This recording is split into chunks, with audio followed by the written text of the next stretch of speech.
Cambridge, Oxford, attention, go!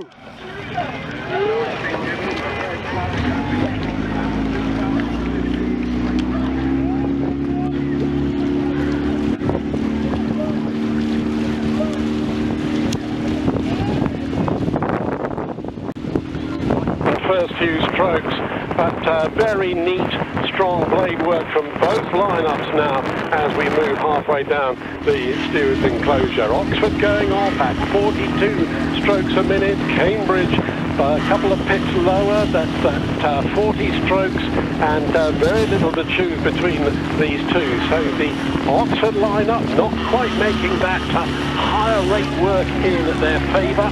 In the bow of the Enchantress, the following launch, we've got both the Cambridge and Oxford coaches, as you might imagine. Nick Aycock, the lead coach for Cambridge, Chris O'Hara for Oxford, now keeping a close eye on their charges as we move down and the crews settle into their race pace. Past the skeleton of the floating grandstand that is such a feature of Henley Royal Regatta in a few weeks' time.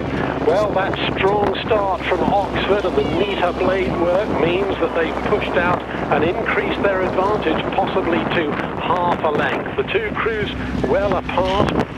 And so Peter Knowles, the umpire, certainly not troubled by any potential clashes at this very early stage in the race. We're moving down past the end of the regatta enclosure and now approaching Revenham Club, and then the fierce knot of Oxford supporters marking the Upper Thames position, and now we'll hear surely a cheer for Oxford, who are maintaining that advantage. But even as I've been describing the scene, Cambridge have gone for another push here.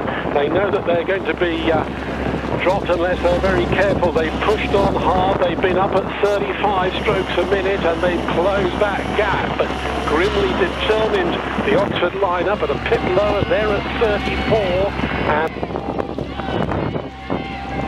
so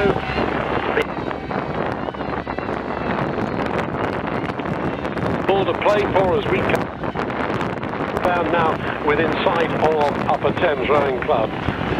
All 16 of the athletes in the lightweight women's race, they weigh at Revenham Club inside the magic threshold of 59 kilos per athlete.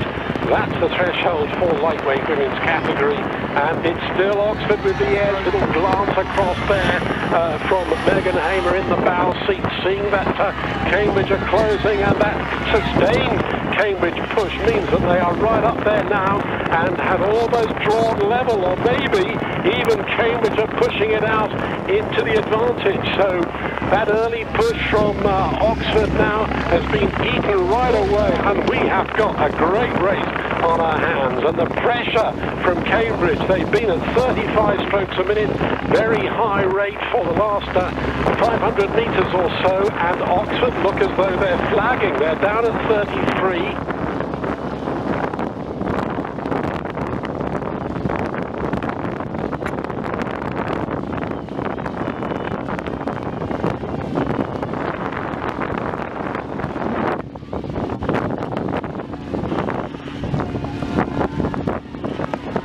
And in a moment we'll see the flag drop for Cambridge, and then there goes the flag for Cambridge, and there goes the flag for Oxford, and so it's just about half a length. And now Peter Knowles has raised the flag above his head and is warning Cambridge. Cambridge has to move over towards the buck station because Oxford trying to come back on terms. We're halfway down the Revenham Farm area now, and this is going to be a close race if things stay as they are. Who will buckle under the pressure? Because I can tell you, ladies and gentlemen, there is pressure out here in the middle of the river right now. This is a very close race indeed. The air of desperation, I think, coming into the blade work there.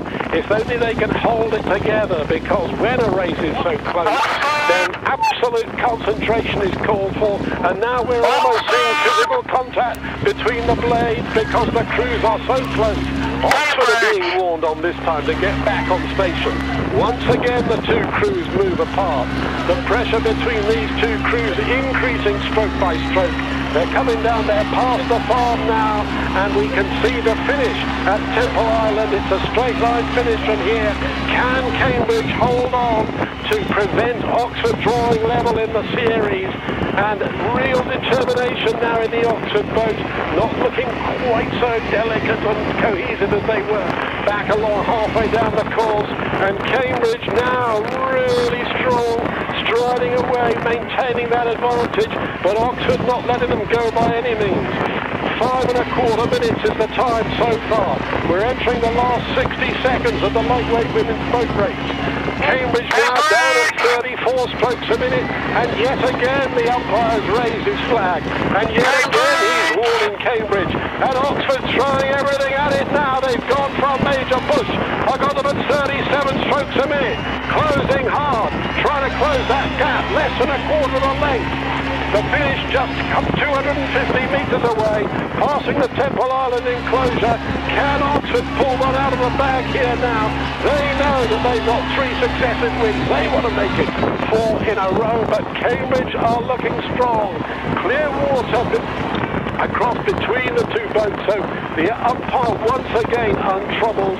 It's who can hang on the longest now as we come down towards the line. We are inside the final 100 metres of the 2015 lightweight women's boat race. The flag is clearly visible on the Temple Island and is about to go in just 3 strokes time for Cambridge, and the flag is now down for Cambridge, down for Oxford.